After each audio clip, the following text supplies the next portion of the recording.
ಬಾರಿ ಕೂಡ ದಂಗಲ್ ವಿಶೇಷ ಕಾರ್ಯಕ್ರಮಗಳಲ್ಲಿ ಚರ್ಚಾ ಕಾರ್ಯಕ್ರಮಗಳಲ್ಲಿ ಒಂದಲ್ಲ ಒಂದು ವಿಚಾರದ ಬಗ್ಗೆ ಚರ್ಚೆ ಮಾಡ್ತಾ ಇದ್ವಿ. ಇವತ್ತು ಬೇಸರದ ಸಂಗತಿಯ ಜೊತೆಗೆ ಇವತ್ತು 10 ಗಂಟೆಯ ಈ ಕಾರ್ಯಕ್ರಮವನ್ನು ಪ್ರಾರಂಭ ಮಾಡ್ತಾ ಇದ್ದೀವಿ. ಬೆಳಗ್ಗೆದ್ರೆ ನಿಮ್ಗೆಲ್ಲರಿಗೂ ಕೂಡ ಸುದ್ದಿ ಗೊತ್ತಾಗಿರುತ್ತೆ. ಚಿತ್ರದುರ್ಗದ ಜವರಗೊಂಡನಹಳ್ಳಿ ಬಳಿ ಬಸ್ ದುರಂತಕ್ಕೀಡಾಗಿದೆ. ಒಬ್ರಲ್ಲ ಇಬ್ರಲ್ಲ ಇಲ್ಲಿ ತನಕ ಸಾವಿಗೆ ಈಡಾದವರ ಸಂಖ್ಯೆ 10ಕ್ಕೆ ಏರಿಕೆ ಆಗಿದೆ. ಸಜೀವ ದಹನಗೊಂಡಿದ್ದಾರೆ. ಅದೆಷ್ಟು ಜನ ಅದೇನೇನು ಕನಸನ್ನ ಹೊತ್ತು ಈ ಬಸ್ಸನ್ನ ಏರಿದ್ರೋ ಬೆಳಗ್ಗೆದ್ರೆ ನಮ್ಮ ಊರುಗಳನ್ನ ತಲುಪಬಹುದು, ನಮ್ಮ ಮನೆಯವರನ್ನ ನೋಡಬಹುದು, 4 ದಿನ ಹಾಲಿಡೇಯನ್ನ ಸಖತ್ ಎಂಜಾಯ್ ಮಾಡ್ಕೊಂಡು ಬರಬಹುದು ಅಂತ ಕನಸು ಹೊತ್ತು ಹೊರಟವರು ಮಸನ ಸೇರಿದ್ದಾರೆ. ನಿಮಗೆಲ್ಲ ನೆನಪಿರಬಹುದು, ಆಂಧ್ರ ಪ್ರದೇಶದ ಕರ್ನೂಲ್ನಲ್ಲಿ ಆಗಿರುವ ಬಸ್ ದುರಂತವನ್ನೇ ಜನಸಾಮಾನ್ಯರು ಇನ್ನೂ ಕೂಡ ಮರ್ತಿಲ್ಲ. ಆ ಘಟನೆ ಜನರ ಮನಸ್ಸಿನಿಂದ ಮಾಸುವ ಮುನ್ನವೇ ಮತ್ತೊಂದು ಅತಿ ದೊಡ್ಡ ದುರಂತಕ್ಕೆ ನಮ್ಮ ರಾಜ್ಯದ ಚಿತ್ರದುರ್ಗ ಇವತ್ತು ಸಾಕ್ಷಿಯಾಗಿದೆ.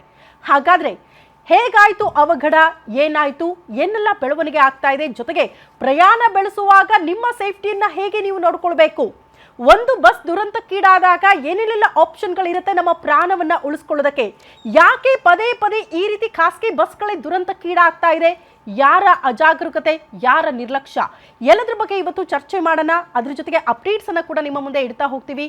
ಇದೇ ಈ ಹೊತ್ತಿನ ವಿಶೇಷ ಬಸ್ ಭಸ್ಮ.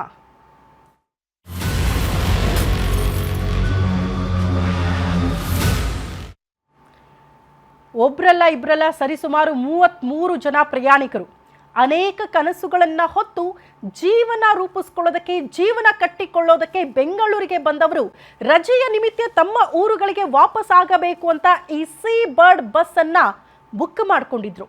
ನಿಮಗೆಲ್ಲ ಗೊತ್ತು, ಕ್ರಿಸ್ಮಸ್ ಹಾಲಿಡೇ, ಒಂದಲ್ಲ ಎರಡಲ್ಲ 4 ದಿನ ಸಾಲು ರಜೆ ಅನ್ನೋ ಕಾರಣಕ್ಕೆ ಊರಿಗೆ ಹೋಗ್ಲೇಬೇಕು ಅನ್ನೋಂಥ ಧಾವಂತ ಇದ್ದೇ ಇರುತ್ತೆ.